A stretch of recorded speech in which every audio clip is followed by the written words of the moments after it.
So guys, जो चीज़ आप paid template से लेते हो तो वही चीज़ अगर मैं आपको यहाँ पे फ्री में करवाऊँ तो यस, आज की वीडियो में हम यही चीज़ करेंगे, एक सैम्पल करेंगे। लेकिन उससे पहले हम देखते हैं कि उसमें हमने कौन से कॉम्प्लेक्स सेंटेंसेस ऐड किए हैं। हाई एंड वोकैबुलरी के पीछे मत भागो। अगर आपने ये कॉम्प्लेक्स सेंटेंसेस भी यूज कर लिए तो भी आपका बैंड स्कोर आएगा। That's my surety. तो स्टेटमेंट की तरफ बढ़ने से पहले हम ये देखते हैं कि कौन कौन से सेंटेंसेस हमने यूज किए हैं। फर्स्ट है वेदर और, इसमें हमने वेदर और का स्ट्रक्चर यूज किया है।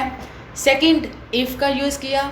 थर्ड, हमने इसमें इन ऑर्डर टू यूज किया है, इन टर्म्स ऑफ यूज किया है, अनलेस यूज किया, एंड इसमें हमने पैसिव सेंटेंसेस भी बनाए हैं। मोरओवर अनटिल भी यूज किया है हमने इसमें। तो सबसे पहले हम स्टेटमेंट रीड करते हैं, तो उसके बाद जो भी मैंने चीजें सैंपल में लिखी हैं वो चीज मैं आपको साथ साथ क्लियर करती रहूंगी, और इसके साथ आपको सभी जो भी कॉम्प्लेक्स सेंटेंसेस हमने इसमें यूज किए हैं वो भी क्लियर हो जाएंगे। बट आपको मेरा एक काम करना पड़ेगा, आप जो भी इन सेंटेंसेस में से सीखोगे वो कमेंट सेक्शन में आप लिखकर बताओगे। ट्राई करना कि सभी एक एक सेंटेंसेस बनाना, वो मैं चेक कर दूंगी। Now let's begin. तो स्टेटमेंट रीड करते हैं। Some children find some subjects such as mathematics and philosophy to be too difficult to learn.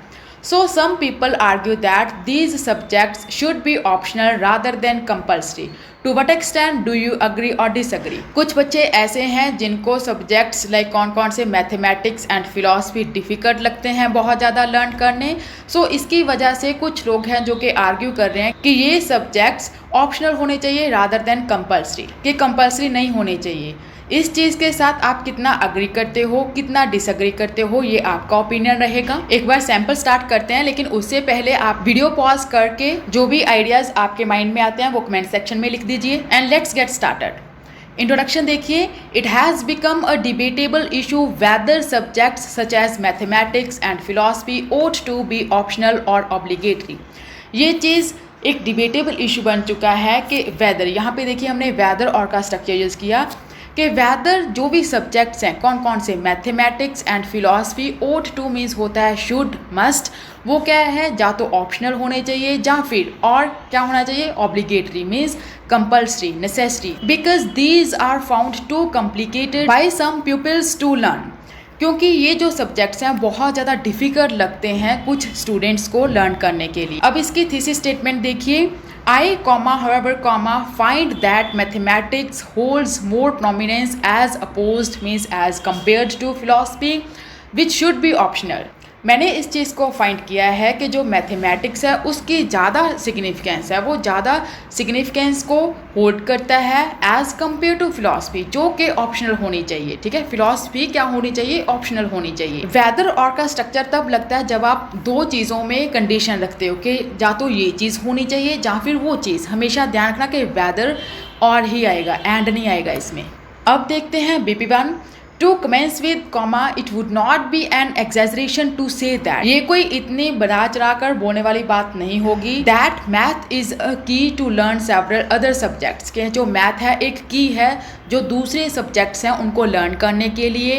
नेमली कौन कौन से हैं, इसको आप सच एज की जगह पे लगा सकते हो, लेकिन नेमली के पहले दोनों साइड कॉमा आएगा। कौन कौन से हैं, physics, chemistry, economics, accounts and so on. और कभी भी टास्क 2 में एक्सेट्रा वर्ड यूज़ नहीं करना, वो इनफॉर्मल है। इन अदर वर्ड्स, दूसरे शब्दों में क्या चीज़ है, if a person wants to manage his finances accurately, यहाँ पे एक पर्सन की बात कर रहे हैं तो इसलिए वॉन्ट के साथ एस आएगा। If a person wants to manage his finances accurately and does not, यहाँ पे डू के साथ ई एस आया क्योंकि एक पर्सन है, एक बंदे की बात कर रहे हैं।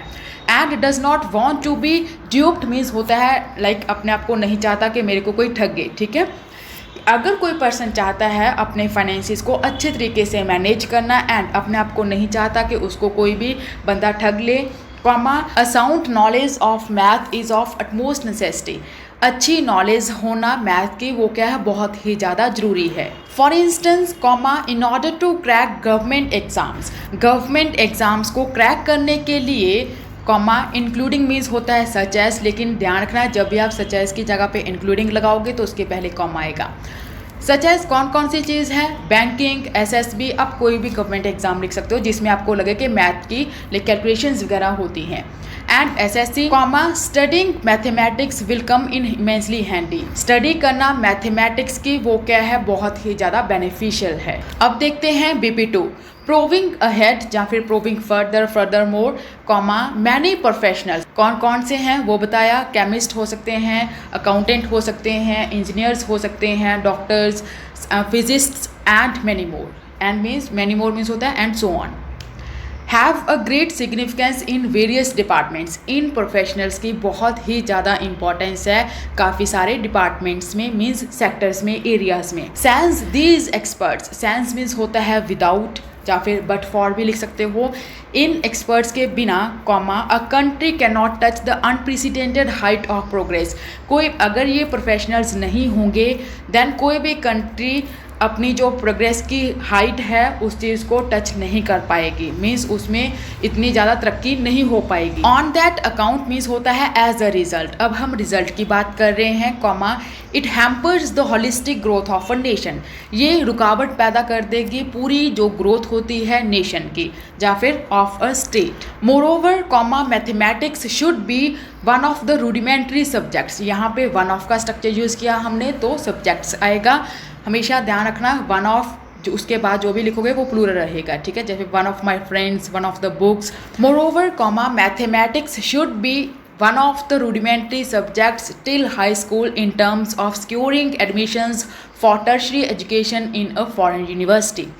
और क्या चीज़ है जो मैथमेटिक्स है वो इतने सारे सब्जेक्ट्स में से एक फंडामेंटल बेसिक सब्जेक्ट है। कहाँ तक? हाई स्कूल तक। किसके लिए है? In terms of securing admissions for tertiary education in a foreign university. Foreign university में अपनी टर्शियरी एजुकेशन के लिए एडमिशन को सिक्योर करने के लिए जो मैथमेटिक्स सब्जेक्ट है हाई स्कूल तक वो क्या है, एक बेसिक सब्जेक्ट है। फॉर दिस रीजन्स, इन रीजन्स के लिए comma it is evident that, ये चीज़ एक सबूत है, students will have to encounter means होता है फेस करना, सामना करना किसी चीज़ का। Students will have to encounter problems regarding mathematics unless they are taught in earlier classes about this subject। Students को encounter करनी पड़ सकती हैं problems mathematics के regarding जब तक उनको इसके बारे में स्कूल में earlier classes में teach नहीं किया जाएगा। unless खुद ही negative word है तो उसके बाद किसी ने भी unless they are not नहीं लगाना, क्योंकि unless खुद ही negative word है तो इसीलिए not word नहीं आएगा। simply unless they are taught in earlier classes about this subject। अब हम बात करेंगे फिलॉसफी की, क्योंकि हमने इंट्रोडक्शन में बोला है कि जो फिलॉसफी है वो ऑप्शनल होना चाहिए, वो कंपलसरी नहीं होना चाहिए। इन कॉन्ट्रास्ट कॉमा या फिर हाउएवर जो भी आप लिखना चाहते हो लिख सकते हो, कन्वर्सली भी लिख सकते हो। फिलॉसफी कंटेन्स, फिलॉसफी यहाँ पे एक सब्जेक्ट की बात कर रहे हैं तो इसलिए कंटेन के साथ एस आएगा। Philosophy contains a lot of theoretical content in which so many principles are incorporated like metaphysics, ethics, aesthetics, and many students have found this subject a juggernaut task या फिर Herculean task to learn। जो philosophy है वो बहुत ही ज़्यादा theoretical content को contain करती है, मीन्स उसमें ज़्यादातर थ्योरेटिकल ही होता है, जिसमें बहुत ज़्यादा प्रिंसिपल्स इंक्लूड होते हैं। इनकॉर्पोरेटेड मीन्स इंक्लूडेड होते हैं, कौन कौन से वो हमने बताए। एंड जो काफ़ी सारे स्टूडेंट्स हैं वो इस सब्जेक्ट को बहुत ही ज़्यादा डिफ़िकल्ट टास्क मानते हैं लर्न करना। Aside from this means apart from this और क्या चीज़ है, it will mount a burden on budding minds, ये चीज़ उनके माइंड के ऊपर और ज़्यादा बर्डन को इंक्रीज़ कर देगा। हमेशा याद रखना बर्डन के साथ या फिर स्ट्रेस के साथ हमेशा ही माउंट आएगा, इसका मतलब होता है इंक्रीज़ करना, लेकिन होगा ये बर्डन एंड स्ट्रेस के साथ। As they are already overloaded owing to voluminous syllabus, क्योंकि वो ऑलरेडी इतना ज़्यादा ओवरलोड है उनके ऊपर, किसकी वजह से है, owing to means due to बहुत ज़्यादा सिलेबस की वजह से। एंड कट थ्रोट कंपटीशन, जो इतना ज़्यादा कंपटीशन चल रहा है उसकी वजह से भी। एज अ रिजल्ट कॉमा, अब हम इसके रिजल्ट की बात कर रहे हैं। This subject must be taught in an informal way to students by their teachers beyond classrooms. इसकी वजह से ये सब्जेक्ट टॉट होना चाहिए इनफॉर्मल वे में, फॉर्मल वे में नहीं होना चाहिए। स्टूडेंट्स को किसके द्वारा, उनके टीचर्स के द्वारा, किसके बाद होना चाहिए, क्लासरूम्स के बाहर। अब इसका कंक्लूजन देखिए, to conclude comma after analysing the aforementioned means होता है अबव मेंशन, जो चीज़ ऊपर मेंशन की गई है। Information comma it has clearly seen that, ऊपर जो मेंशन की गई इन्फॉर्मेशन है उसको एनालाइज करने के बाद ये चीज़ बिल्कुल क्लियर है that math had better means होता है should, ought to, must be made an indispensable part of school curriculum due to multifarious advantages. इसके साथ ये चीज़ क्लियर है कि जो मैथ है वो अच्छा होगा अगर उसको इंडिस्पेंसेबल पार्ट बना दिया जाए, मीन्स असेंशियल पार्ट बना दिया जाए जो स्कूल का सिलेबस है, करिकुलम है। किसकी वजह से होगा ये चीज़, क्योंकि बहुत ज़्यादा इसके बेनिफिट्स हैं। Comma but philosophy should not be made mandatory until students choose it by themselves, लेकिन जो फिलॉसफी है वो कंपल्सरी नहीं होनी चाहिए जब तक बच्चे खुद इसको अपने आप से चूज़ नहीं करते, सिलेक्ट नहीं करते, तब तक ये चीज़ कंपल्सरी नहीं होनी चाहिए। अनटिल सेम यूज़ है जैसे अनलेस का होता है, इसमें भी उसके बाद आपने नॉट वर्ड नहीं लगाना क्योंकि ये दोनों ही खुद में नेगेटिव हैं, तो इसलिए हमने लिखा कि जब तक स्टूडेंट्स खुद अपने आप से चूज़ ना करें तो ये सब्जेक्ट उनके लिए मैंडेटरी नहीं होना चाहिए, कंपल्सरी नहीं होना चाहिए। This was the sample. अगर आपको ऐसे ही सैम्पल चाहिए जिसमें हम कम्प्लेक्स सेंटेंसेस यूज़ करें तो आप मेरे को कमेंट सेक्शन में कमेंट करके बता सकते हो। And don't forget to subscribe to my channel. Thank you.